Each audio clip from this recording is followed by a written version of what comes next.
Bob, I want to talk. I asked you a question about perfidious Clark Clifford. You know, while he was wheeling and dealing and getting all his ill-gotten gains, his health and his age never bothered him. Now he's caught, and all of a sudden his age and his health condition he said, "Oh, I got to get excused because of it." Now, what I want to know is he going to stand trial, and if so, when, Bob? He's not going to stand trial. The word I can tell you is he's not going to stand trial. He's going to get off the hook because of claiming infirmities, age. But clearly, this guy's been one of the longest-running fake, phony frauds in Washington. A fake, phony fraud with a sanctimonious approach that only someone sanctioned by the media, as he was for so many years, can be. It's absolutely disgusting. I'd like to expand upon that analogy a little bit. If you liken George Bush to the sheriff of a western town, the town being the United States of America, he and a small band of deputies, greatly outnumbered, have been holding off a band of marauders, an outlaw group, for 4 years now. Now, in the course of this siege under which the town has been held, there have been some inroads made. One of the inroads was the bank was robbed, and that bank can be likened to the tax increase.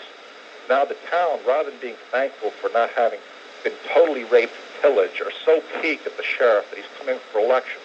And what are they going to do? They're upset that the bank was robbed, so in his place, they intend to elect the leader of the outlaw gang. Good analogy. Very good, Jim. Very good. Thank you. Thank you. Touch on that last point for a second, Bob. You know, Bush basically caved in on the Democrats' tax increase, and now the Democrats and Clinton and Gore are going around blaming him for that, basically criticizing him for taking their advice. It's extraordinary. I know, and that's why it's so ironic that Clinton's winning, because you put it beautifully. Bush took their advice, and now they're beating him over the head with a club. And they're criticizing him for it, and then they say when they get in, they're going to do the same thing. Yeah. But may I? Can I address, as you would, to Il Supremo? Absolutely, Paul of White Plains. Go right ahead. Okay. I'll use a little of the Godfather on this here. Whatever you wish, Paul. All right. Mario, senza me, tu si provano Sfaccimm. How's that? Wow. Whoa. Menacing. Menacing. Very good. That's it, Bob. Well, I've been getting some hang-up calls. Oh. And at one point, I took my phone. I didn't take it off the hook. I just Turned it off? Yeah. Oh, that's... Hey, Paul from Piscataway, it's that away. Hey, Bob, how you doing? It's Paul. It was a nice introduction. I guess they knew I'm a Clinton supporter, and I'll tell you right off the bat. I just have one question, one common observation. That's all. I came into this, first of all, I wasn't Republican, I wasn't Democrat. I went right down the middle, and I evaluated both candidates to see who could do the better job. Now, there's one thing that's still striking that nobody really seems to be bringing up. Last year, Bill Clinton was voted the most effective governor of all the 50 states of America. Now, Quell is saying, how is he qualified to be president? I think this qualification right here shows him.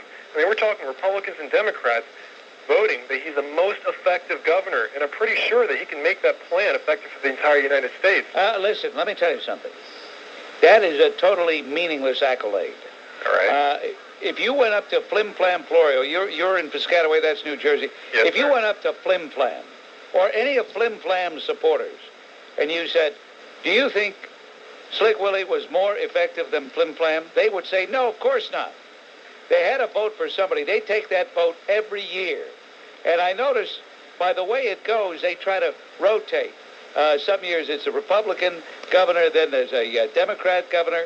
So I wouldn't put too much stock in that. I mean, look, you're gonna vote for the guy. It's obvious you're gonna vote for Slick Willie, and I know I can't change your mind. But don't vote for him on that basis. Well, that's not the only basis, but I take that. It lays a foundation. Look, I saw the debates last night, and I mean, I'm not one of the people who stays either totally left-wing or totally right-wing. Why do you keep identifying yourself as having no views? not a matter of having no views, but if you commit yourself to party... I mean, twice now, in the space true. of a minute or so. I said it twice. You have told me that you're neither here nor there. I don't know what it is you're trying to impress me with. Bob, by saying that you're neuter? Well, if you're neuter, then you're not voting for anybody. By saying that you're left-winged or right-winged, that automatically says you're biased towards one party or another. Well, you have already expressed a preference for one candidate, so at least you've made a commitment that way. Anyway, let me get on to the other thing. Basically, the last thing of the debate, it seemed like Quayle was shivering the entire debate. He was making pointless accusations. He was okay, you've just exposed yourself as insincere. He was acting and I tell you why. You keep telling me that you're neither right wing, you're left wing. Yet you came out, you admitted you're going to vote for Clinton, and now you're attacking Dan Quayle. Of course you're attacking him because you want to justify your stupid vote. Well, Bob, as it is right now, Bill, last night at the debate, Dan Quayle did a horrible job. There's no two ways about it. He didn't do a horrible job at all. Listen, I would be the first to tell you if he did. Well, I was afraid he was going to, but he did absolutely superb. Well, that's because you're right wing. That's how you are. But then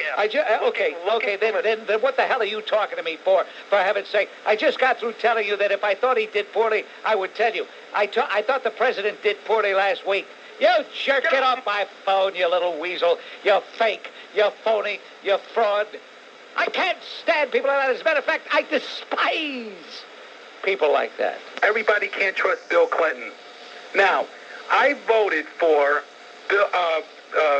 Bush 4 years ago, and I trust him dearly. Now, I'm in a position where I'm about to lose my job in a couple of months. And you blame him? And not really. In other words, I'm not blaming Bush. I'm just blaming, he should be the captain of the ship. Well, wait a minute. You just got through saying you're not blaming him, and then all of a sudden he should be the captain of the ship. No, excuse me. I have to take that back. Sounds like a contradiction there. Yeah. The captain of the ship of your company? Excuse me? The captain of the ship of your company? What do we have, central planning? No, is this a socialist state where all industry is state-owned? Or is this a free enterprise system? No. It's not a free enterprise system. It's not? What I'm saying is... We don't have capitalism? We don't have a free enterprise system? Oh, well, then in that case, it would be the president's fault. Everything would be the president's fault. I didn't wake up feeling too well today. It's probably the president's fault. The captain of the ship. Isn't that a brilliant observation? Well, in other words, what I was thinking, maybe I could be wrong. He's supposed to be the captain of the ship, and he's supposed to know what's going on. And he doesn't know that your company's failing. Well, he does. He knows that? On Nightline, and, He knows about your company? What's your company? It's the Maidenform company out in Bayonne, New Jersey. The Maidenform company? What do they make, bras? Yeah. Well, maybe women aren't wearing enough bras. I don't know. And, they're going bare-chested, maybe. Who the hell knows? It's going to be his fault because Maidenform is having problems in Bayonne, New Jersey. Not really. Why anybody would want to be elected to anything with gavons like you out there is beyond me. I couldn't stand it. I couldn't stand having a gavon like you blame me because your company's not doing well. I couldn't stand it. Mm-hmm. Yeah, like they say, Bill Clinton can't be trusted. Who can we trust and who can we trust? Yeah. In other words, you see what I'm saying, Mr. Grant? Listen, Carmine, if you're going to vote for Bill Clinton, you're making a terrible mistake. You're just going to make a bad situation worse. But the situation isn't that bad. But, hey, listen, vote for him and then call him and tell him to save Maidenform, right? He's going to come running out there with Hillary, and the two of them are going to save Maidenform. I don't understand these people. I really don't understand. He should be the captain of the ship. Well, let's vote for captain of the ship. What office are you running for? Captain of the ship. I see, captain of the ship. Okay. Who was our first captain of the ship? George Washington. All right, fine. Tomorrow we're going to do that dumb special show. Oofa! What novelty. This is Bob Grant reminding you, your influence counts. Use it. I don't know why you're going to do that. I'm stupid. It's 7 o'clock. WABC, hello. Hello, Bob. I was at the at the rally at Middlesex County College last Friday, and the people there. Somebody coaching you? No. Well, then who'd you say what to?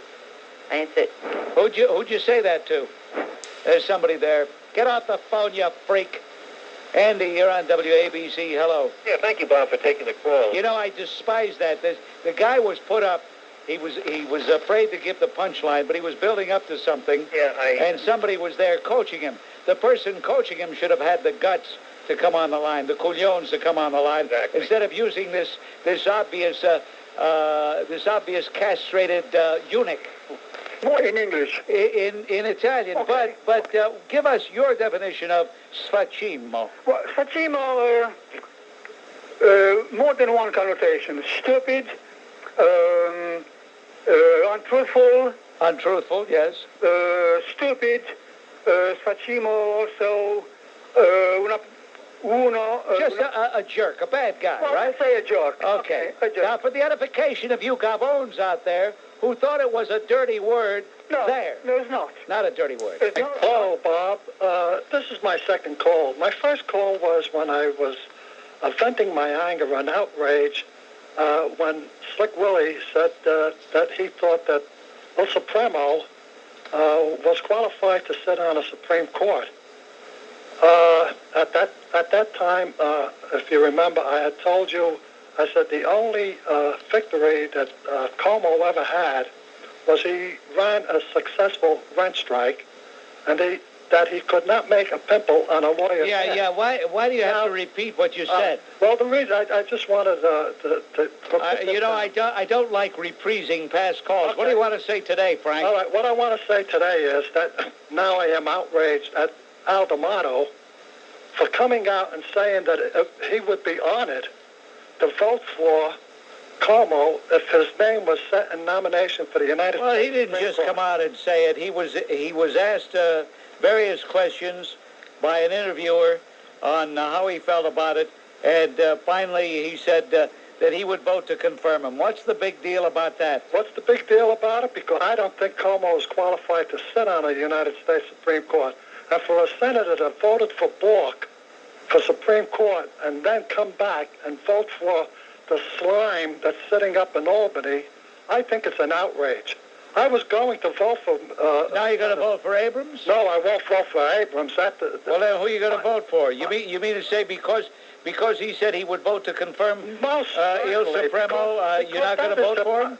I mean, you're going to base your reaction on that one statement? Bob, that is hypocrisy at its highest.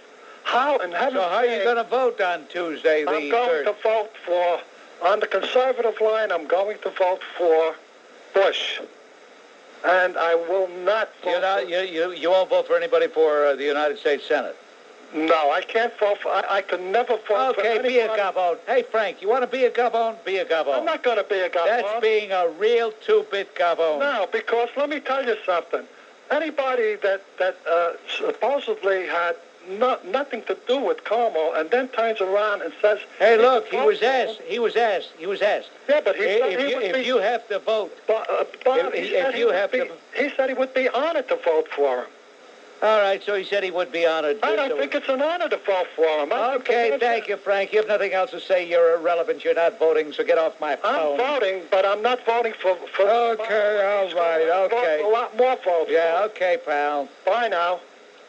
It's gavons like him that cause the better person to lose elections. Good evening, Bob. 10 minutes before the debate. Not much time, but I just want to say about today's Daily News headline. And you had mentioned just a few minutes ago about the guy with the ponytail in Richmond saying, let's not raise character in this campaign because Bill Clinton's character is so questionable and so condemnable. And today's Daily News headline says that, the American people say no trash. Let's keep everything kind and gentle. Yeah, the American people, they don't like trash, no. They've only made Madonna a big star. They only show sleaze television shows and sleaze movies. No, they don't like trash. Not much they don't. Right, well, they don't want trash that shows Bill Clinton to be the sleazebag that he is and totally unfit to be our president. So this is typically exemplifying the media's bias that they don't want bad things about Clinton to be talked about in these debates. Let's hope the president doesn't succumb to their advice. Oh, George, you're at WABC. Yeah, Bob, when Acting Police Commissioner Raymond Kelly used the same words that Dinkins used to condemn the police demonstration, I knew right then and there that Kelly was going to be the next police commissioner. Subsequently, I was reading in yesterday's New York Times, if you'll excuse the expression, he announced that his top priority is hiring more minority police. Now, translated, that means that more European Americans will be deprived of police jobs and promotions in violation of civil rights laws, civil service laws, and the Constitution. Now, earlier, I heard you say that you thought Kelly would be good for the department. I mean, this man shows every indication he'll be a stooge and a Charlie McCarthy dummy for thinking. Don't take my words out of context. I said that Dinkins appointed him because he thought that would please the department, that he thought that would please the PBA, because the other candidates didn't seem to be too much favored by the PBA. One was a woman, one was a black, the other former transit chief who is now a deputy chief in Boston. Please, don't put words in my mouth. Well, do you think those two other candidates could be any worse than Kelly? I mean, there's nothing worse than now you're asking me a different question. Well, but Bob, there's now you're asking me a different question. Bob, there's nothing worse than a white Uncle Tom, and that's what now you're asking me a different question. May I answer? Yes. No, they couldn't be any worse. Okay? Right, thank you, Thank Bob. you. Oof, what a stupid thing I do here, coming in every day. The march of the gavons continues. Bob, you know, you're the only one on the air that really makes sense. You've got jackasses that come on before you, and you got jackasses after you. Believe me, you're the only one that has a steady opinion. Bob, I called about the New York Post today. Now, yes. I take issue with today's disgraceful New York Post. First of all, the headlines read, "Double Trouble," referring to the Perot and Clinton attacks on President Bush. Yes. They should have read, "Bush clobbers Clinton." That's the way it should have read. Yes. Now, President Bush, Bob, he won the debate hands down. Yes. The president was brilliant, absolutely brilliant, with a generally low-key demeanor, which really is the sign of class, as you have repeatedly said, as opposed to the sloganeering Bolsheviks or the loudmouth capitalists. So what did the Post do? First, their dumb editorial reads on the inside, "Welcome Commissioner Kelly," referring to this new jackass appointed by the almost mayor. Yes. You know? Yes. We have the following parade of jackasses today in the Post blasting the president. The great dingbat without a brain, Amy Dumbhead Pagnozzi. And after seeing her husband the other day on TV, I can understand why she's stunada. And the cowardly Bolshevik, Jack Newfield, the bearded freak, Pete Hamill, and who's the other one? Carl Rowan, the guy without even half a brain. So much for the independent thinking, right-wing leaning Post. Baloney. And with all the leftists, Bob, calling for investigations, not that they have any substance, but intended only to keep the government off balance instead of concentrating on important matters while we are in the investigating mood. Why not investigate President Kennedy when he sent those brave Cuban exiles to invade the Bay of Pigs, promising air support, and then withholding it, Bob, leaving them on the beaches to be slaughtered? Where's the investigation?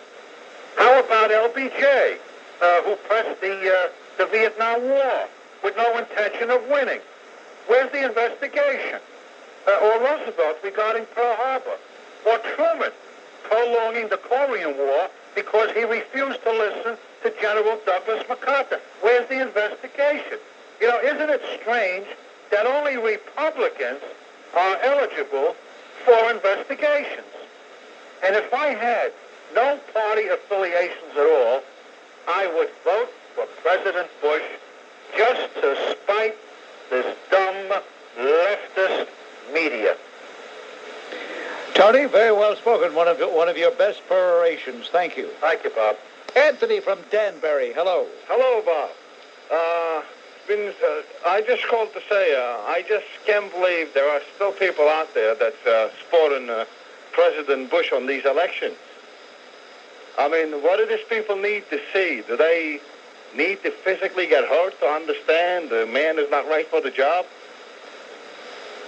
You talking about Slick Willie?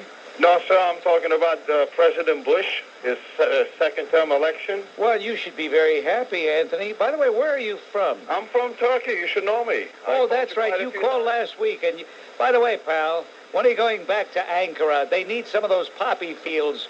That is not... That is what get off, you creep. You fake, phony fraud. Peter, you're on WABC. Hello. I just wanted to expose the media again for what they really are. This morning, Brian Gumbel had on his Today Show, whatever you have, he has on two supposedly independent voices to give their opinion. And who do you think he has on there? He has the jerk that stood up, the plant in the audience from the Clinton camp, to stand up and try and divert the president. Oh, you mean that scumbag with the ponytail? The very same. And then, not only that, he also has on the woman who asked the stupid question about how the president was personally affected, and they tried to make a big deal out of that the president was out of touch with the country. These are the two independent voices they have to express what the so-called American people are feeling. But I think that the American people are not as stupid as Brian Gumbel and NBC and CBS and the other networks want everybody to think they are. This mess. This is a George Bush created situation. Right. So he's got it made either way. That's why he walks around with that SE grin. If I were Slick Willie, I would have an SE grin too. Right. His main problem will be how to rendezvous with those chicks, because you don't think his hormonal testosterone drive is going to change, do you? No. Just because he's president? According to Barbara Hauer, if anything, it will increase his desire for bliss with anatomical playing fields. There will certainly be a woman in the White House very shortly, and it probably won't be Hillary, but... So what is there to comment on? That just proves my point, what you just said. Well, I just wanted you to be aware that sometimes quotas do help keep the status quo. Well, wait a minute. What do you mean by that? Keep the status quo? What are you trying to say? Affirmative action, I understand a little bit. I feel that there are a few injustices in society in the whole, and to make things better. Oh, you're a gavon. You're really stupid. You're really dumb. To make things better. You make things better. We make things better. We'll punish somebody. We'll punish somebody. We'll get off my phone, you gavon. Probably looks like 8 miles of bad road. Brooklyn, hello. Hi, Bob. How are you? To consideration some of the atrocities that go on in the world, and I think President George Bush, and I respect him honorably, would be better able to handle the world's problems over the next 4 years. So I'm going with the man with the experience, which is basically the Ronald Reagan stay the course of the stem and tide, length and breadth of American politics. So I'm staying the course, and I'm going to be going with President George Bush. I'm going to be casting my vote for the president, basically because he, he does play. All right, listen, Bradley, I appreciate what you're saying. You don't have to repeat it. It's just that he plays golf, Bob, and I respect him for that. Yeah, get off the phone, you fake phony fraud. He plays golf. What about horseshoes? You missed horseshoes, you little phony. M. Douglas, lower lip. Maybe tomorrow you can read my upper lip again. Yes, that's really the way he's been conducting the campaign. Yeah, and that's exactly... I hope Bush would even pick up on that one, because that, I think, would be a roar. I'll be so happy when this election is over. I'm getting so tired of all these people who suddenly have become overnight campaign managers. Yeah. Yeah. Yeah, I agree. And one thing I heard, I don't know how true it is, But to get off the beat of Bush and the situation is Iran. You like that word situation, don't you? Pardon me? You like the word situation. Yeah, and it's a bad one. And I think that... well, it's overused. You said, I got this little situation. Yeah. I got this little situation. Yeah, I think it is overused because I think what they're doing is picking on a Bush situation. You know what, Robert? You're wasting your time. You ought to get an agent, go into the nightclubs. If you've listened to this radio station, they've got some people they call comedians, and they're not funny at all, but you really are. Well, let me ask you a question. Yeah. The really honest situation? Yeah. 4 nuclear warheads bought by Iran. Is this a fact? You mean recently from... yeah, from I don't know the exact... Kazakhstan. Yeah. Mm-hmm. They received what do you want me the money. Do you want me to confirm or deny that?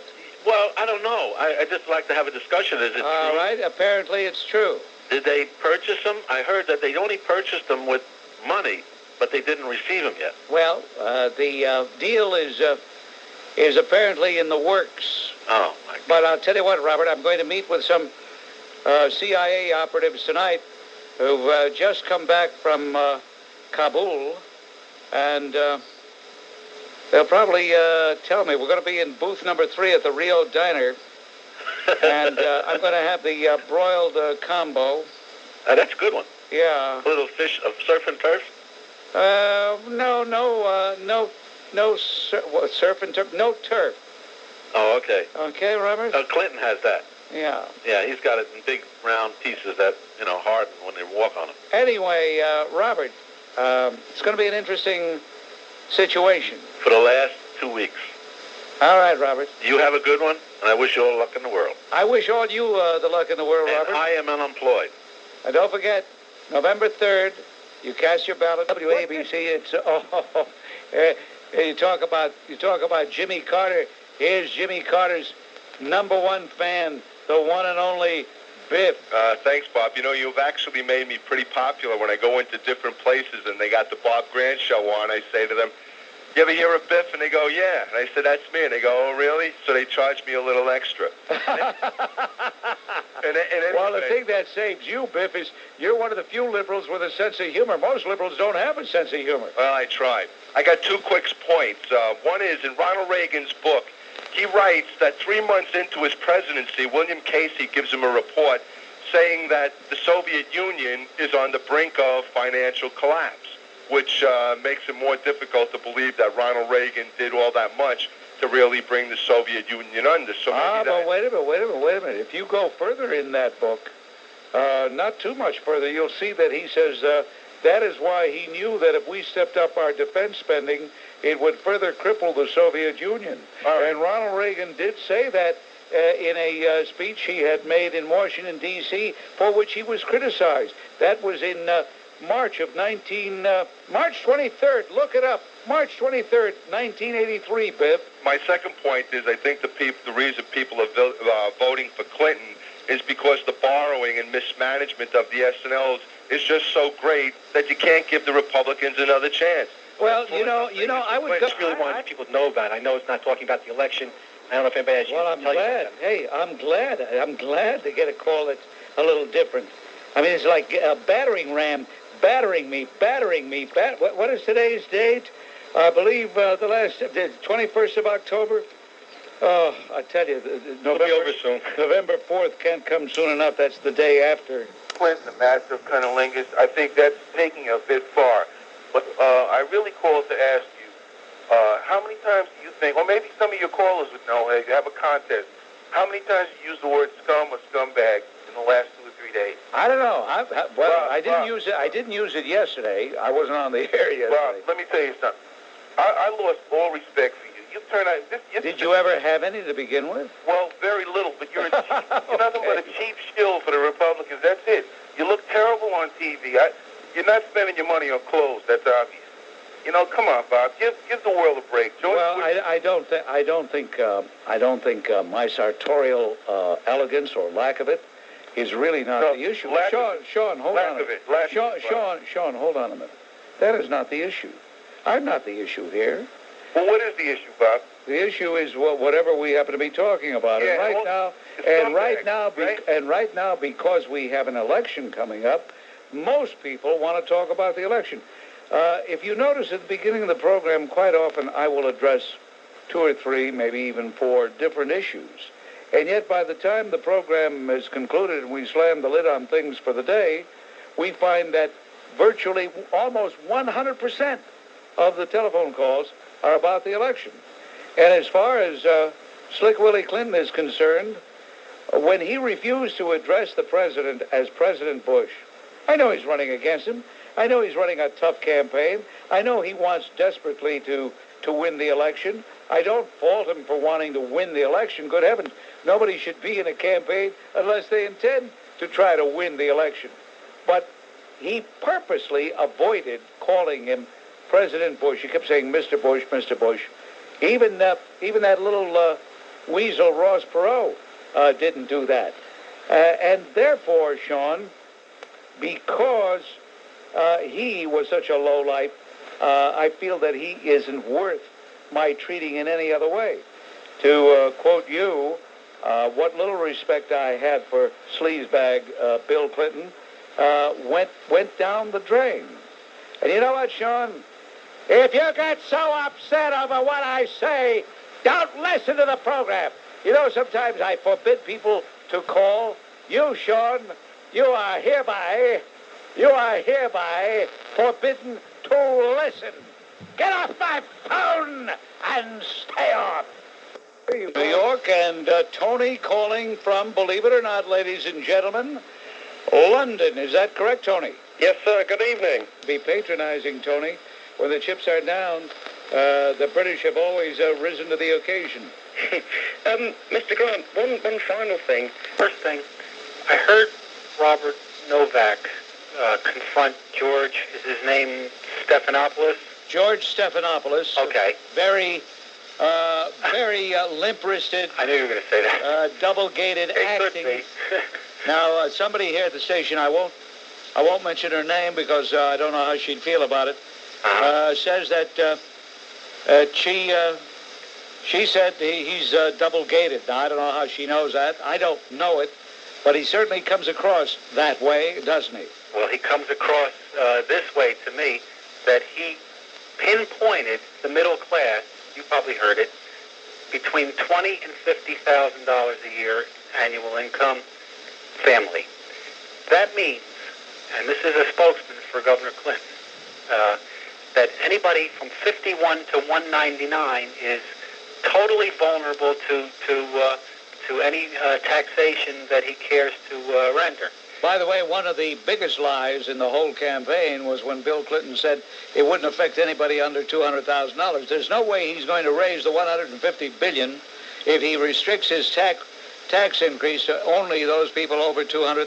Well, he got even more definitive. He said it 3 times in that last debate. He said, I will not tax anybody in the middle class. If the numbers don't come in or something or other, we'll have to cut programs. I know.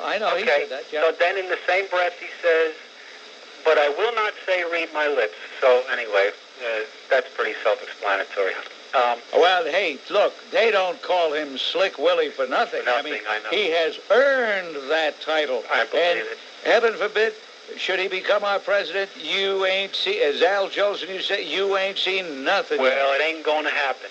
Well, the whole process of the judicial system in which we take such great pride and talk about the 6th Amendment, the 8th Amendment, and the 4th Amendment, the 5th Amendment, all these amendments which directly or indirectly pertain to being a defendant in a case or getting your day in court, it has become a mockery because now it's all racially skewed. It all spins on race one way or the other. And what it boils down to is in this jurisdiction anyway, if you are a person like Nelson Limerick and the victim is white, hey, don't worry, pal. The only thing you have to worry about is that you're going to be forced to wear a tie and a suit for a couple of weeks. Of course, and isn't it interesting that Charles Hynes is a part of this process too, but you wouldn't know it because he doesn't exactly have the fire in his belly on this case as he did in the Howard Beach case. Well, Charles Hynes probably, whenever he's feeling a little low, a little depressed, looks at a tape of the Howard Beach case and thinks about John Lester being put away all those years like that, and probably gets a big smile on his face and falls off to sleep because he's a no-good skunk. Threw the lamp through it after I saw what happened on Larry King Friday night. George Stephanopoulos, you tell me, what rocket scientist on the face of the earth can calculate what the odds have to be of getting through on a worldwide random call-in like he did? I'm glad you mentioned this, Kenny, because nobody else is talking about this. This broadcast has been on since 3 o'clock this afternoon, and we have been so preoccupied with other issues. I couldn't wait to get a hold of you.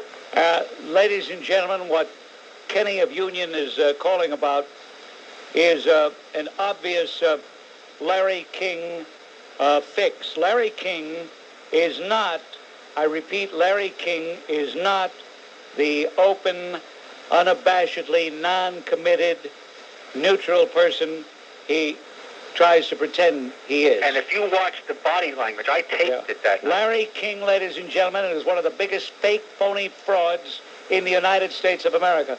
Larry King is a committed Clinton supporter, and he proved it by virtue of the fact that when he had the President of the United States on his program Friday, he let this very delicate individual by the name of George Stephanopoulos, who will be the White House press chief if Slick Willie gets in, call with a vicious question. But you know why I'm not as upset as you are, Kenny?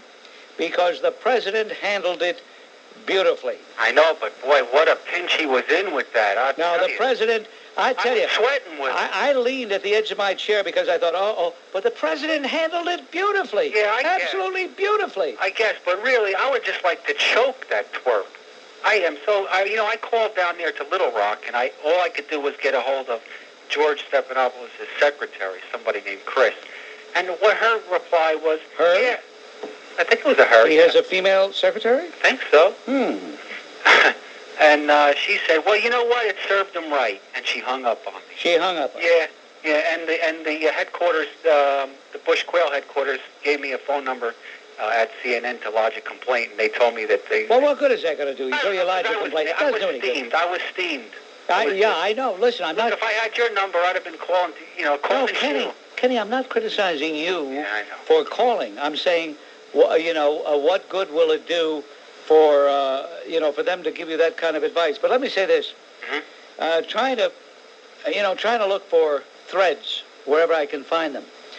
Maybe we should be grateful to George Stephanopoulos because he is such a revolting, repulsive person that if he is the press chief in a Clinton White House, he's going to turn a lot of people off. A lot of people are going to see what a limp-wristed snob he is. I hope this trick backfires because that's the lowest trick of all the tricks in the world. It certainly was. And further on the homosexual connection, we have Bob Abrams, who, of course, is very heavily supported by the homosexuals. And while he was state attorney general, he instituted lawsuits against the hospital that tried to prevent HIV-infected employees from interacting with patients. Abrams was also the grand marshal of the homosexual parade, and Abrams' campaign manager is a man named Eitan Gato, who was the founder of MAMBLA, the Man Boy Love Association. I've heard this 10 million times about Eitan Gato. I'm tired of hearing his dumb name. One last point, and that is that I don't know whether you saw the Geraldine Ferraro ad for so-called for supporting Abrams. I mean, this woman obviously she had no smile on her face. She had got to be ashamed of herself. I would have had more respect for her if she said, "Listen, you're apologizing at the 11th hour. You're apologizing now because you want my endorsement. Well, you don't get it." Instead, what does she do? Well, she endorses him. They twisted her arm. And she really humiliated herself by going along with it. That's because politicians are basically whores. Well, right? I can't argue with you, Bob. Thank you, Rick. On WABC, I was wondering if you might comment on George Will's article in Sunday's paper regarding his write-in vote, and also if you give a short critique of the Libertarian Party. No critique of the Libertarian Party. You just want me to promote the Libertarian Party, and I'm not going to do that, pal. Thank you.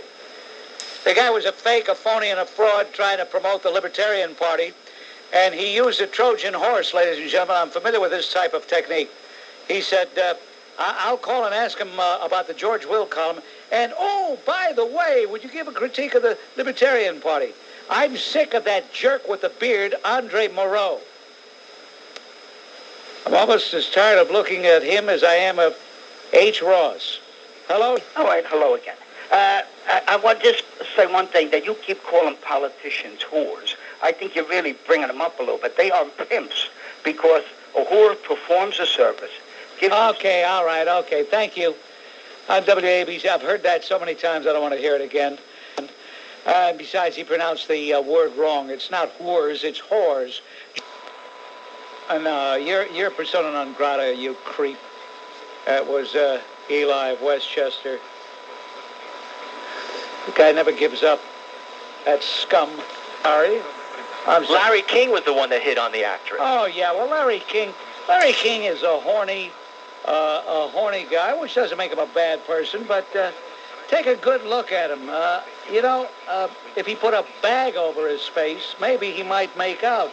But then again, women don't care what a guy looks like. All they know is he's got a lot of money, and he's a big star, and that's all they're interested in. Thank you for the call, Ann. You've made me even more depressed than I was before your call. Oh, God, I'm so depressed. I'm praying and praying and praying, and people out there, pray. Do the right thing. And vote. Thank you. She had call waiting. One more click, I would have hung up on her anyway. I despise when people call me who have call waiting with the clicks. And who the hell are the skunks who know that a person is calling Bob Grant on WABC radio, and they have to call to get the clicks in there? You know why they do that? Then they can say, my clicks were on the air. I got to get out of here, really. I got to get out of here. Yes, there's an aspect to the Bill Clinton character issue as it relates to Gennifer Flowers that I really haven't heard addressed before. I think when this story initially broke, a lot of people want to be very sophisticated and say, well, the man fooled around. He's a skirt chaser. No big deal. And I think even beneath that, a lot of people look at Hillary and realize, this is really one pretty tough broad. She'd probably make, the Lady Macbeth look like Mother Teresa. As a matter of fact, I suspect that, if it further built in her ambition, she'd probably do the procuring for him. However, in light of what Ross Perot did 2 weeks ago, not that I believe his motives 1 minute about his grown daughter leaving the race because... Well, nobody else did either. Yeah, nobody else did either, but it made me stop and think. Very few people realize that Bill Clinton has a 13-year-old daughter. Now, this man had to realize that these stories were going to be breaking, and that this story was going to make headline news, and that there was going to be a lot of deep investigation done. Now, how does that man come home and his wife come home and explain to that little 13-year-old girl? Oh, I don't know. It's absolutely sickening. This man and this woman, these people are lowlifes, Bob. The issue is that the man is a liar. The fact that he's got an extremely strong libido is not the issue. The issue is that he is a liar. On the tape we have, he told her to lie, that if anybody asked any questions, to deny everything. That is the issue. Not that he was between the pequots with Gennifer and all those other things that went on, but the fact that he's a liar. But apparently doesn't impress enough people. Thank you. It looks like that's going to be the team in the minds of the American voters. It's a joke politically when you think that Slick Willie's campaign, of course, the issue that he talks about is jobs, and the way he says it, it's almost like C. Everett Koop talking about condoms. I mean, jobs, that's for jobs, Yeah, remember every time they'd interview C. Everett Koop, he'd say, condom. Well, now we have jobs, and... How about this one, Joe? Change. Right?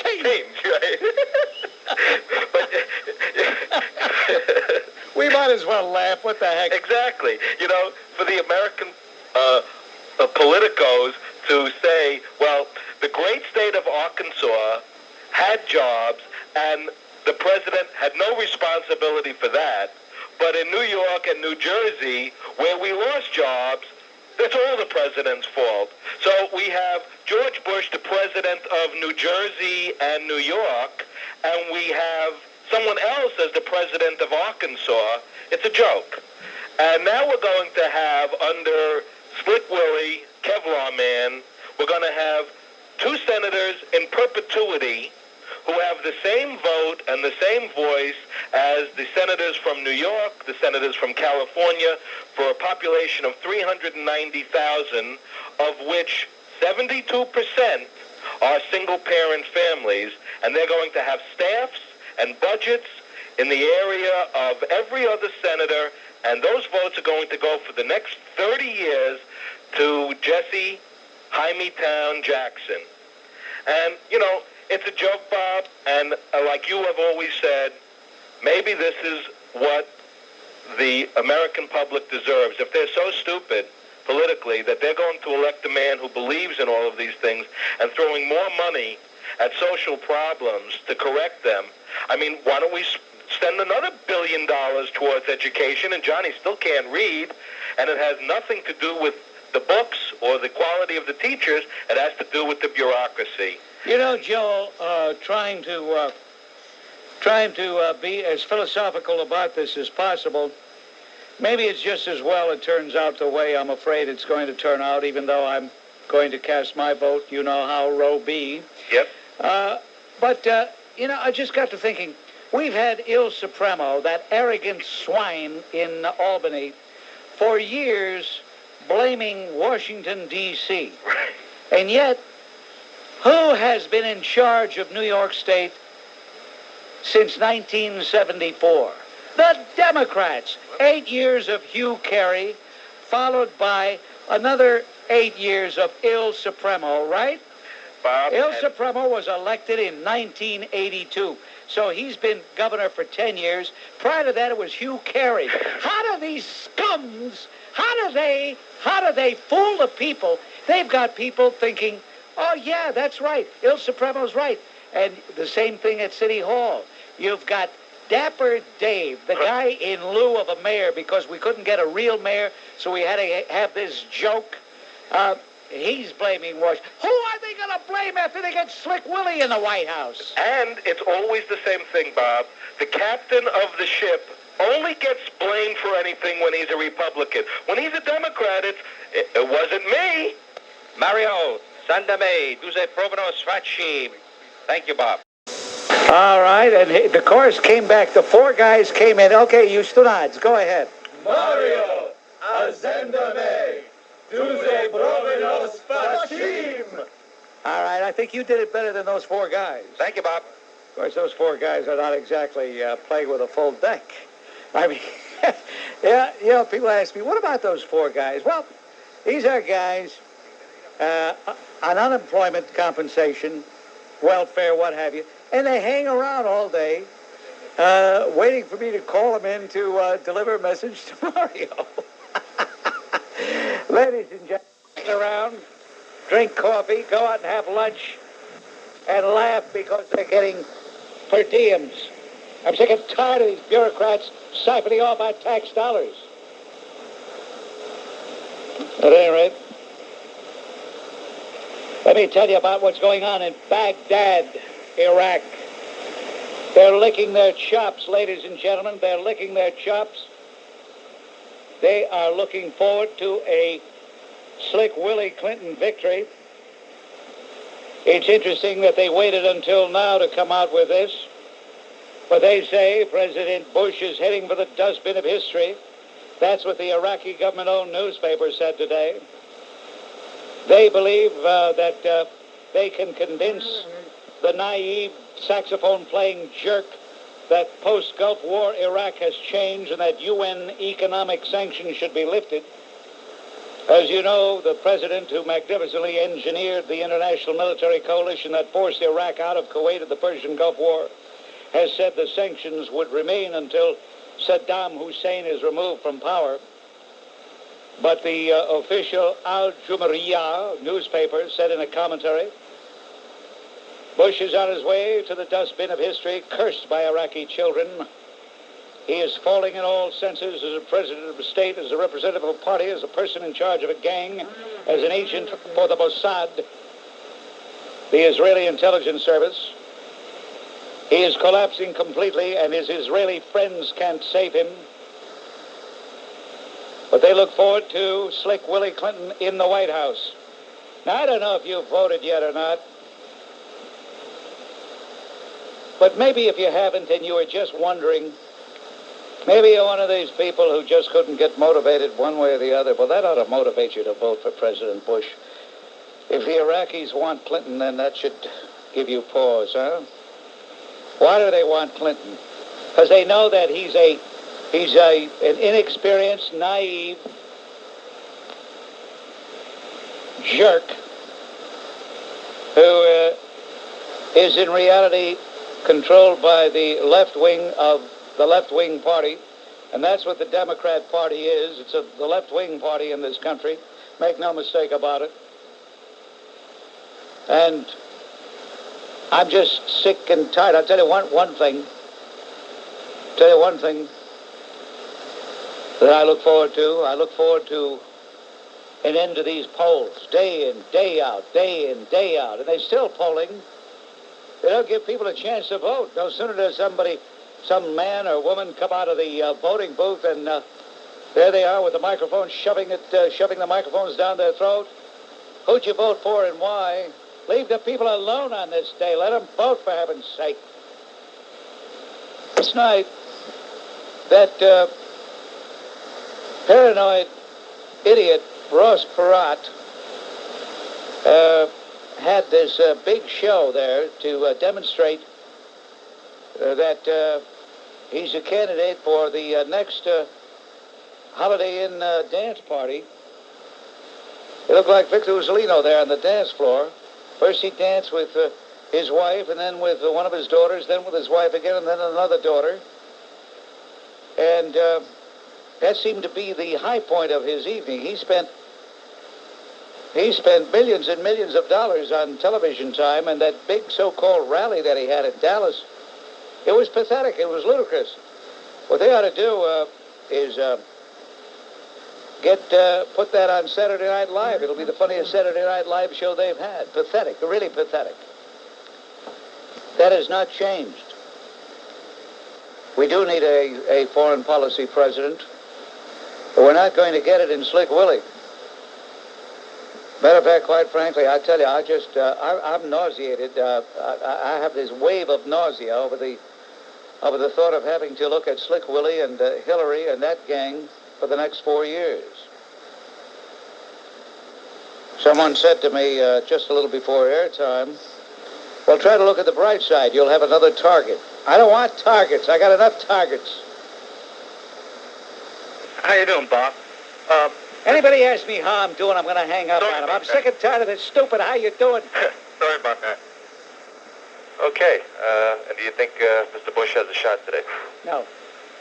Okay, thanks very much. The only way he has a shot, is if people get in a poll, look at that voting machine and look at the names, and say, wait a minute, do I really want to take a chance on this sleazebag? This guy that has the character of a wet toad? Do I really want to take a chance on this guy? This bum, and I call him a bum, who last spring everybody said, oh, Democrats were biting their fingernails. They didn't want him to be the candidate because of of all the flaws, all the baggage this guy had. Republicans were applauding. They were hoping he'd be the nominee because of all these character flaws. And this guy is going to be president. So the chance that the president has is if people pause and think about it. If they think about it, they'll vote for George Bush. Yeah, and that's exactly what I'm going to do, but... you mean you haven't voted yet? No, tonight. I haven't had a chance. Why do you wait? I had to get into work early. Okay. But, WABC, Pete, hello to you. Hello. WABC? This is Bob Grant, Pete. You're on WABC. Hello. What do you want to say, Pete? Hello. Pete, say hello one more time, and I'll hang up on you. What do you want to say, Pete? Hey, Pete. Hello. He said hello one more time, and that was the end of him. Sounded pretty stupid anyway. You ever hear anybody say hello so stupid? Hello. Hello. Hello. Oh, dear. Hey, Benelli, get me out of here. I can't stand it. I don't know. Does somebody have a Diet Coke or something? I feel in need of a strong drink after that. Who called my attention to a Wall Street Journal article which said that municipal bonds will be in more demand because Slick Willie is going to raise taxes. But apparently that's what the great unwashed, that's what those gavons want out there. Okay. They're going to get what they want. Thank you, Phil. All right, thank you very much. Hello, Mr. Grant. I'd like to go over the last 12 years, and first of all, I feel that Ronald Reagan made us feel good about ourselves again. We had a party for 8 years, and with borrowed money, and the people that were able to borrow it had a good time with it. The insiders made billions, while the working class Who are the insiders? Who are the insiders? Devastated. Who are the insiders who made the inside traders, the Wall Streeters, the people that were able to borrow billions? Colbert, Kravitz, and Roberts bought out Safeway. Prudential bought out Macy's. Poor people, working people were suffered because of... Oh, cut it out. Cut it out, you scum. You're on that same kick over and over again. Why don't these guys get a different song, for heaven's sake? I'm calling you from Florida the last couple of years, and looks like the incubus finally hit the fan, Bob. It looks like it's all over for you and Rush Limbaugh. I don't know what you mean by all over. I'm going to continue doing the Bob Grant show. We're going to pump you up. I beg your pardon? It's all over for that guy, too. I don't know what you mean by all over. We're not running for office. Your ratings after a year of this guy in the White House is going to be finished, Bob. The ratings? You're a right-wing extremist and you suck. We're right-wing extremists and we suck. You can also repeat what I say very well. I know you have a third-grade education. Where are you from, Ray? You have a drawl. Where are you from? I'm from the Victory Party. No, where are you from geographically? Geographically? Yeah. I don't know. Somewhere smarter than where they brought you up. I see. Ray, you know something? What? You can't even get me angry because you're such an obvious low-life scumbag that you don't even get me upset. Ray, let me know who you are sometime if we should meet in public so I can step on you and squash you. But just make sure I'm wearing high boots when I do that. And get off my phone. Bob, yes, I wanted to speak to you. You're getting a lot of phone calls that are just a little bit too easy. I like Governor Cuomo, and I want to know why you're against Proposal 1. And in addition, I used to like your views, but I find you to be too cynical now. I think that, when an old coach, the game has passed him by, I kind of think that it's passed you by now, Bob, and I want to know... What's passed me by? Well, like, the whole world in general. I want to know why you're so extreme. Well, I don't know about the whole world in general. In view of the fact that the ratings of this program are higher than they've ever been, how could you say anything's passed me by? Well, I do listen to you. Yeah. Okay, but I want to dwell on your pathetic statement about the world passing me by. How does the world pass me by if I have more people than ever listening to me? How does that make the world passing me by? Well, people listen to Howard Stern and David Duke also, but that doesn't mean they that don't they're listen right. to David Duke. He doesn't have a radio program. He's not even in the assembly in Louisiana. So what is that analogy? What is that? I called to find out your views on the governor and his proposal. I want to know why you're so... Well, the bond proposal is a fake, phony fraud. It is going to cost the taxpayers of New York even more tax dollars. And New York is about the highest taxed state in the union as it is. I don't think that they can afford more taxes. And that's why I'm opposed to it. It's not the easy plan that Il Supremo would try to lead you to believe that we just have the bond issue and all these things take place. It's going to cost a lot of money. It's dishonest. Thank you for the call, you little pipsqueak. It's Rose. Hello, Rose. Hi, Bob. How are you?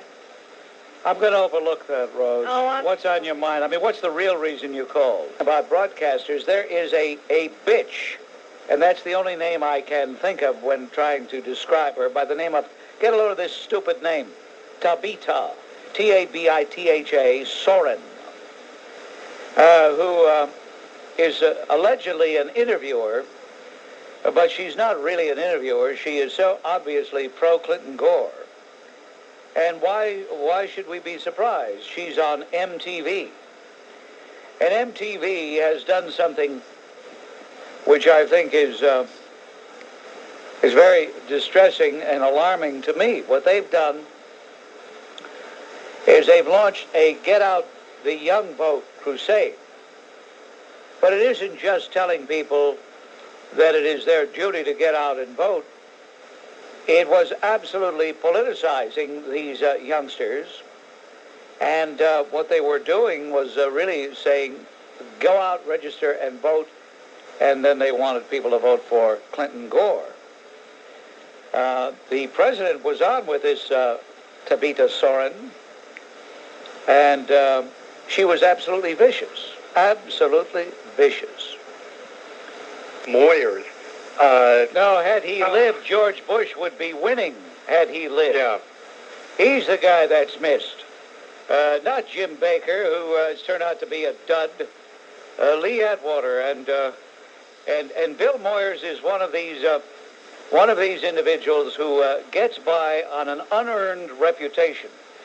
Bill Moyers could go on the air doing a Howard Stern imitation, and people would say, "Isn't that marvelous? What a keen insight that man has." To so many people, he personifies, well, a lot of people, intelligent. Well, a lot of people want to impress these pseudo-intellectuals. They want to impress other people, so they claim they're Moyers aficionados. But I really don't think there are that many Moyers aficionados around. Bill Moyers is a fake, a phony, a fraud, and why shouldn't he be? He was the press chief for the biggest fraud that ever lived in the White House, Lyndon Baines Johnson. Tom, hello, Tom. Yes, Bob, how are you? Oh, gee. Oh, well, it's not that bad. I just like to say, Bob, that Mr. Bush had a calling card, and he should have used it. Hello? I'm listening. Yeah. What he should have done to get the more votes was find a homeland for the Palestinian people, and he didn't do that. Well, this is what they're talking about with the talks that are going on between Jerusalem and their Arab neighbors. As a matter of fact, there was a breakthrough the other day which should have encouraged you as a big Palestinian booster and anti-Israeli individual that a breakthrough between Jordan and Israel has been achieved. So, Tom, you who live every waking moment for the Palestinians, you probably are going to get your wish, but it's not going to be just giving them land wantonly. It's going to be a system that will preserve the most important element in the Middle East, and that is the security of Israel. Whether you like it or not, Tom, that comes first. So we're not getting rid of these polls. They continue. I despise them. Well, Bob, more importantly, I just like to know, Bush had 4 years to kind of turn things around. What was there to turn around? What was there to turn around 4 years ago? Was there something to turn around? Thank you for the call. Well, sound like a dope to me. I'm not going to waste my time with you. Sound like a spastic dope. First, I've been listening to you for a couple of weeks, and I respect what you say. I'm a Clinton supporter, but I just wanted to know why you feel that I constantly hear you on the radio slamming Clinton and the other guy there, Rush Limbaugh, also. Well, I can't speak for anybody else, so why is it necessary to mention somebody else? Okay, well, I'll just stick to you then. I want equal time because he has a national show and doesn't take local calls.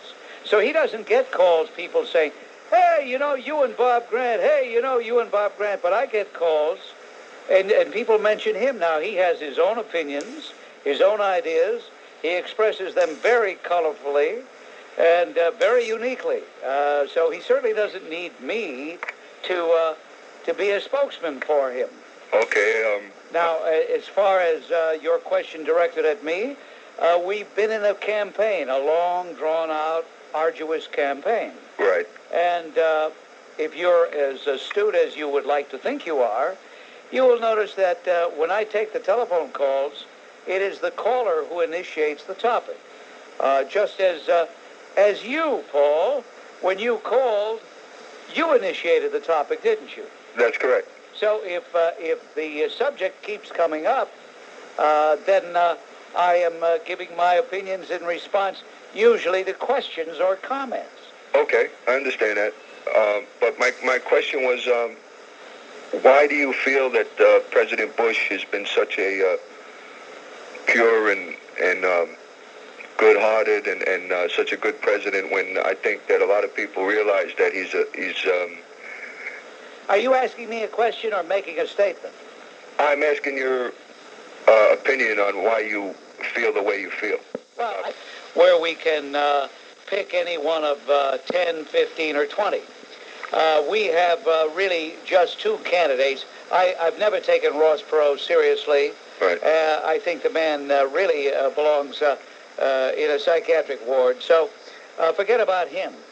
We have a choice, either Slick Willie from Arkansas or the President of the United States.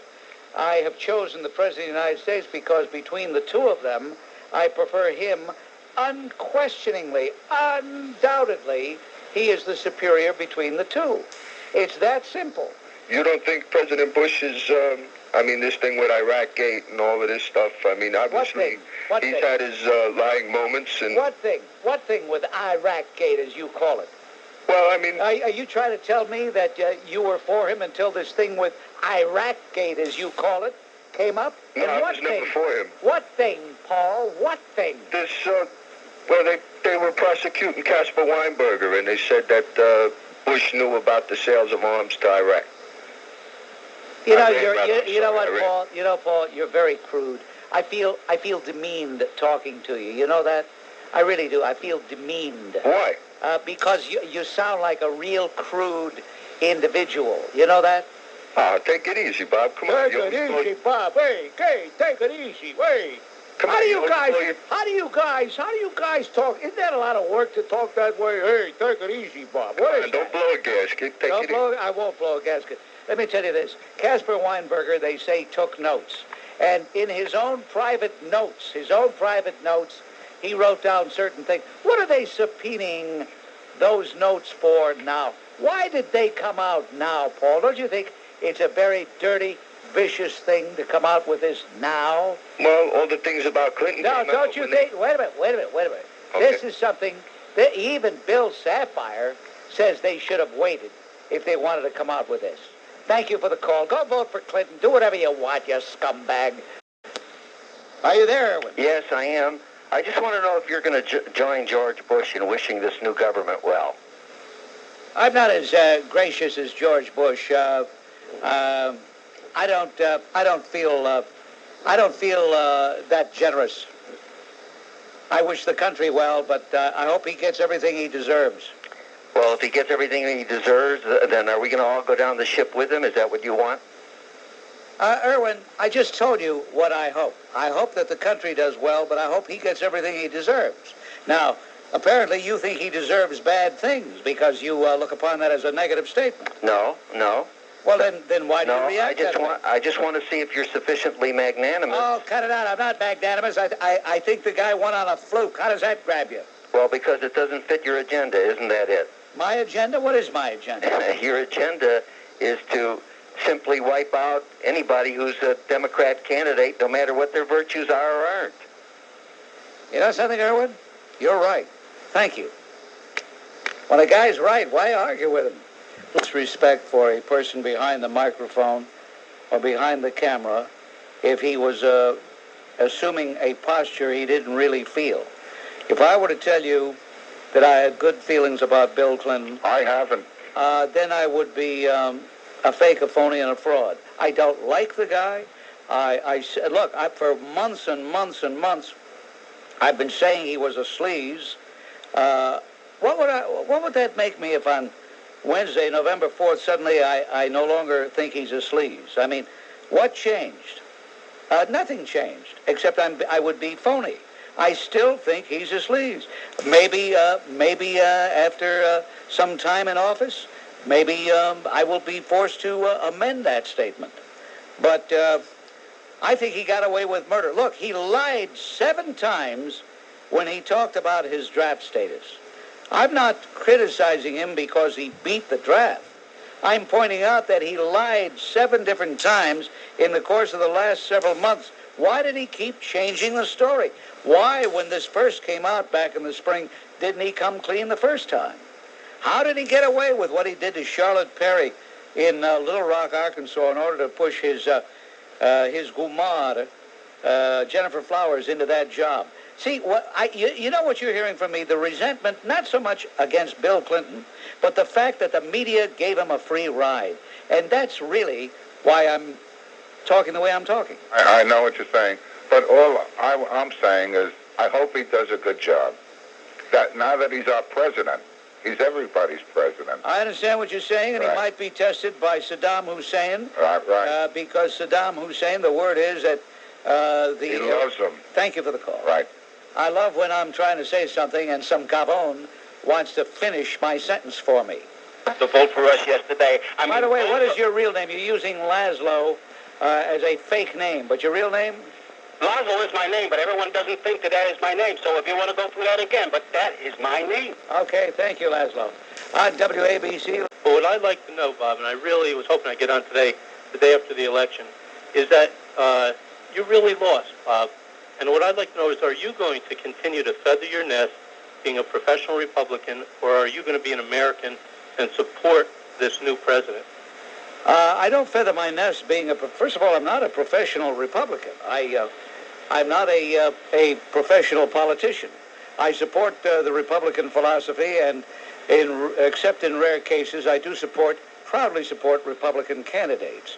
So your idiotic question has absolutely no relevance to reality. But would you be a hypocrite, though, if you go against the president? I mean, you're always saying we should tie yellow ribbons around the old oak tree and support the president. Now we've got a president, and he's your president. Let's see what the future holds. We'll see. If he does something good, I will have to commend him for it. If he doesn't, I will, of course, react in kind. So you give him a chance. But, Frank, if your life is so empty, so jejune, so barren, that you have to dwell on what I may not or may say in future. I just don't want you to be a hypocrite, Bob. Well, the only way I'd be a hypocrite if I were nice to you, because I don't want to be nice to you because you're a skunk. Get off my phone! For a new New York. And the inevitable Ed Asner. And of course, there are other people as well, but I don't want to read the whole list of names. These people paid for an ad, and it shows Al D'Amato taking, I guess, a wallet out of the Statue of Liberty, and it says, "Tired of being robbed? Senator Alphonse D'Amato, the man who snatched your future." What garbage, what garbage. Too bad, you left-wing loonies, you wackos, too bad. Too bad for you. Put him in a Teflon bag and drop him in the East River, for heaven's sake. You're on WABC. Hello. Hi, Bob. How are you? Well, I tell you what, I'm going to give you my home phone number, Barry. I didn't know this was a personal call. It's not, but we haven't spoken. Oh, I thought maybe we were going to chat at home. I'm not doing anything tonight. I'm disappointed. I thought it was a personal call. No, let me just tell you. Because when I'm talking personally to friends and I'm not doing the radio show, that's the way they begin. Bob, how are you? Bob, I voted. Somebody else pick up the phone with you, Sammy? Bob?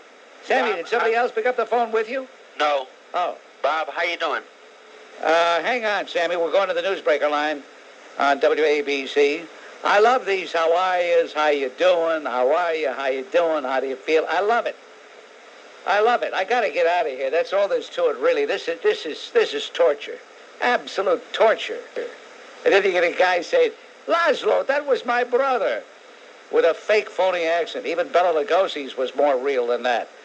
Interesting to give out my feelings about Bush losing his votes. My opinion is that Bush is really not his fault that he lost it, but it's John Baker's fault that he lose, because John Baker played a very bad... They said John related to Jim Baker by any chance. Jim Baker, I'm sorry. Okay. Jim Baker had played a very phony politics in the Persian Gulf War. Where are you from, Sammy? Brooklyn, Williamsburg. Prior to your arrival in that esteemed borough.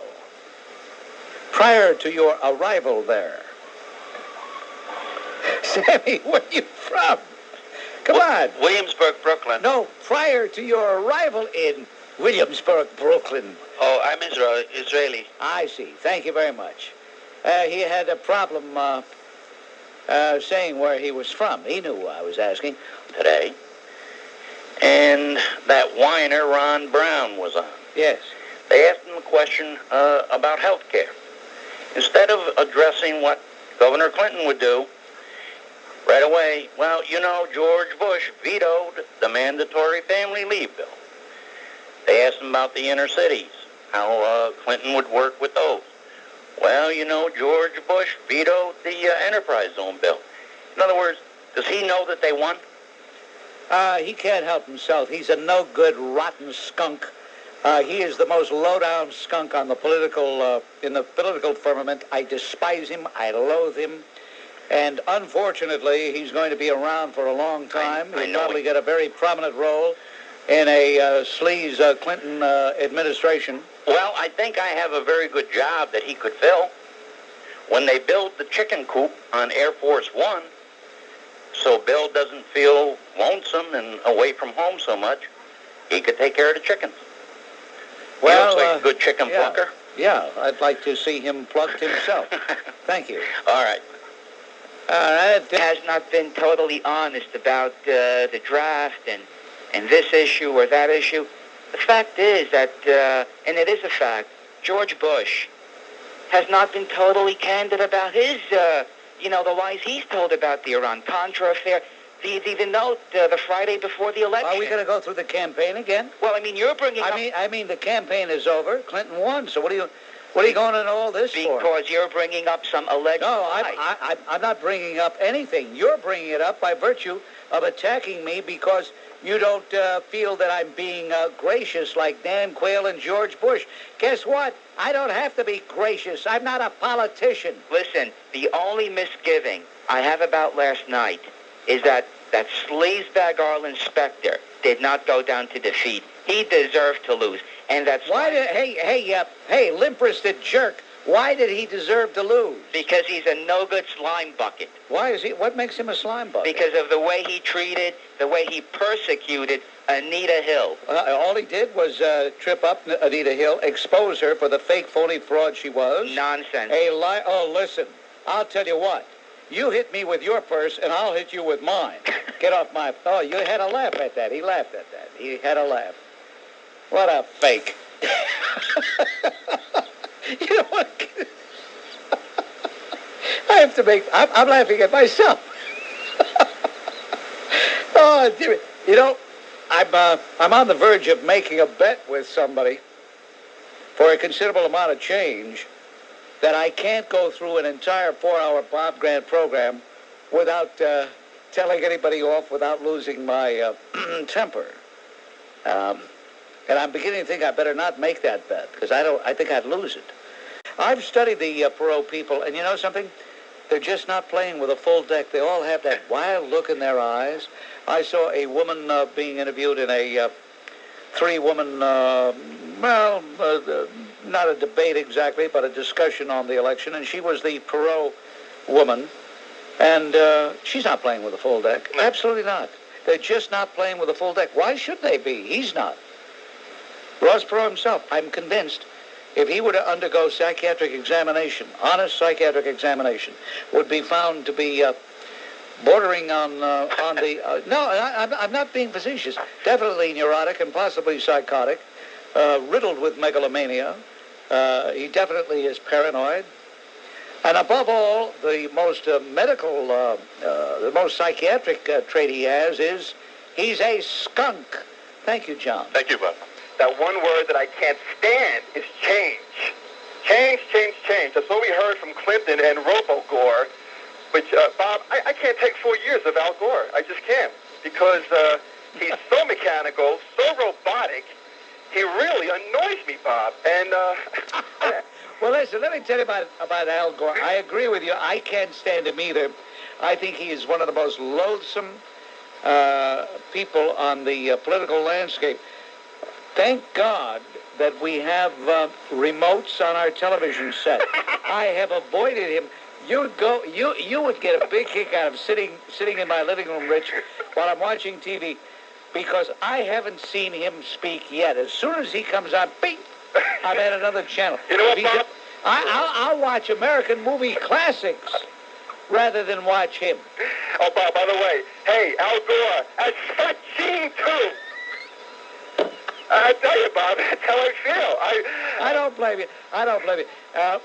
But I can't stand the whole gang. I can't stand Slick Willie. I despise Bob, by the Hillary. way, could you imagine that our president, his nickname is Slick Willie? I mean, could you imagine that people actually voted for a man named Slick Willie? Talk about character. That's not an issue. I don't understand it, Bob. We're really going nowhere here. But Governor Florio is concerned next year. He was on last night grinning from ear to ear on WABC. Well, you see, the man is brain dead. You know, he did some amateur boxing.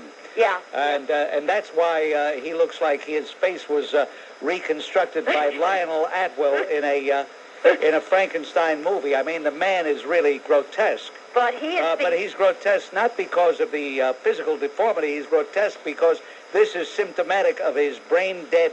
Of the fact that he's brain dead. This man is brain dead. Last call of the day. Hello. Thank you, Bob. One comment about Mr. D'Amato's terrific win.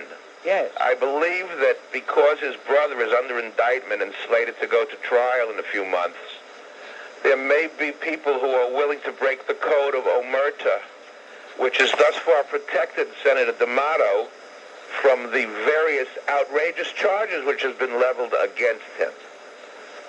And secondly... You know what, Steve? Yes, sir. You're a fake. I am not a fake. A phony. I always speak honestly. You're a fraud. I said I was going to talk about D'Amato. You're a skunk, and you're violating the once-a-week rule. Listen, you little putrid jerk you called earlier this week. You come up here, I'll put your nose right down your throat. You're scum. You're a pot of scum. On WABC, that slams the lid on things for today. Until tomorrow, this is Bob Grant reminding you your influence counts. Use it. Hey, Steve. He hung up. Bring to your attention the fact that middle-income people like myself are going to be affected by a bill that's waiting up there that Senator Mitchell and Gephardt have up there right now. Going to cut the inheritance tax from $600,000 down to $200,000. I don't know if you're aware of They're that. not cutting the tax. What they're doing is cutting the allowance. Right now, Exactly. Now, the first $600,000 is tax-free. Right. But then what they want to do is drop it to $200,000, and anything over $200,000, 35%. Exactly. Now, anybody that owns a house here in Brooklyn, I don't even own one, but anybody who owns a house has got $200,000 in his house. Secondly, but I want to bring to the attention... But you might as well go out and spend it, because now with Slick Willie in the White House, Mitchell, Gephardt, and the rest of those socialist bastards, and that's what they are, will do what you are afraid they're going to do. And why do they call themselves Democrats? They're not Democrats. They're socialists, for heaven's sake. No, I was Grant. Yes.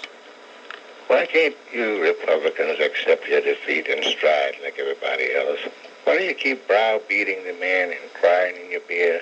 The man is not even president yet. Do I sound like I'm crying in my beer? You keep First of all, I don't drink beer. I think beer is a stupid drink. But some of you...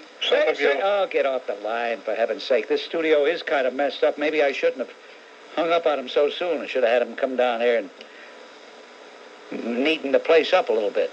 There's no such word as neaten, but I felt like using it. He'd understand that. That's his kind of lingo. Hey, Mr. Grant, how come you get out of my life. Margie, that creature Lee, that anthropoid who was on just before Margie, there was the core, his ilk were the core of the Bill Clinton vote. His kind really put Bill Clinton in office. Keep that in mind. Matt, you're on the I wanted to refer you to a letter that appeared in the newspaper this morning. I just got around to reading it. Can I give you a couple of sentences? Yes. Okay. I'll skip the first couple of paragraphs because it's about Stockdale, Perot, etc. But it says, credit should be given to the press for its excellent coverage of all aspects of the 1992 campaign as they unfolded. television too generally made a good effort to present fairly the candidates and the issues. The debates were fabulous. Certain radio programs, however, notably WABC with its afternoon talk shows, Rush Limbaugh and Bob Grant, were absolutely intolerable. The unrelenting, unsubstantiated comments by the hosts and their carefully screened-for viewpoints, anonymous callers, resulted in wall-to-wall, 6-hour-a-day praising of the president and unmitigated bashing of his opponents. Well, that's inaccurate. That's inaccurate. It's not 6 hours, 7 hours. Okay. Good for you, Bob. You're fast. Grant was especially obnoxious with his arrogance, foul language, and knack for twisting facts to suit his purpose, etc., etc. There's more for West Palm Beach, Florida. I kid you not, Bob. I'm a former New Yorker, born and raised in the New York area, and on a clear November night, I'm very proud to say that West Palm Beach, Florida is wall-to-wall Bob Grant country. You mean we're coming in down there right now? Right now, I'm on I-95, actually a little bit closer to Boca Raton than to West Palm Beach, and although you are fading in and out, I've been following the program for about the last hour or so. Well, that's great. That's great. I always wanted to go national. All right, then, Larry, from West Palm Beach. Well, I'm national. Well, I'm a big national star. I'm national. I've got a 900 number now. If you want some clippings from my nails, I just cut my nails. And if you want to... Oh, wait a minute. I don't want to give anybody any ideas. Chris, you're... I think it was... it goes without saying, it was absolute character assassination. Which brings me to somebody who I'd really like to choke, Ted Koppel. I mean, he did his absolute best every night, almost up to the election, in destroying this man, going after him in a way that I've never seen before. And then, to spend 72 hours on Clinton's tour, it made me sick to my stomach. I think that they should have an objective responsibility in reporting the news to the American people. I know that these people have their own ideologies, but I think that it's wrong. And the way this campaign went and the way the media sided with this guy, it just makes me sick. Well, anybody except, of course, for a parenthesis for Perot, who had any respect for Ted Koppel prior to this campaign would have had to lose it. He tries to present himself as a great objectivist, as a dispassionate reporter, as someone who is looking at the issue from his high point, his lofty position of being able to give a journalistic expertise to the situation. That's a lot of hogwash. The man is a propagandist, but a very clever propagandist. As a matter of fact, the most successful propagandist is the one who makes you think he's not giving you propaganda. But his unfairness throughout this campaign was absolutely so obvious it was sickening. There were people who took some consolation in my opening words. Actually, all I did was speak the truth. There is no victory that is permanent. There is no defeat that is perpetual. The only constancy can be the human spirit. And if the human spirit is extinguished, then humanity itself will be extinguished. And I am not happy with the result, but I don't want to dwell on that. We must go forward. But I'm not going to play the game that some people like to play, in which they are auditioning for the role of Pollyanna. I'm not going to say, hey, it's okay, it's great. It's not great. I don't like it. We have other battles, and I'm alarmed over the fact that Slick Willie's chief strategist, the malevolent-looking James Carville, will remain a hard gun for the Democrats, likely serving next to, as they say, bail out New Jersey's embattled Flim Flam Florio. But first off, it's on a romantic European vacation with Mary Madeline, who was President Bush's campaign advisor. How curious. These two are an item, probably as we speak, since they're in Rome. And in Rome, the time is now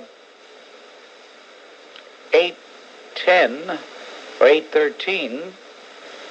Maybe it's a little too early for them to be between the Pequots, but you never know.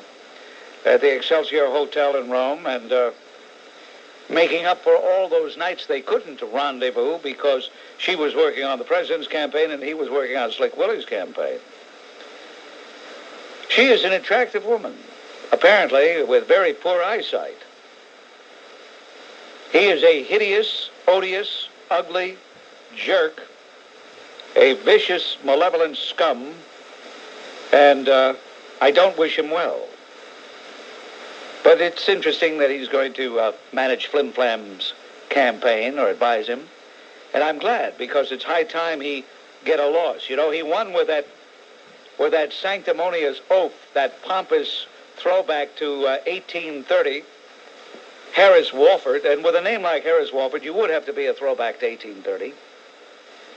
You know, the Democrats have all the luck. I mean, John Hynes was the Republican senator, and a magnificent man, impeccable. He would have won re-election in a walk.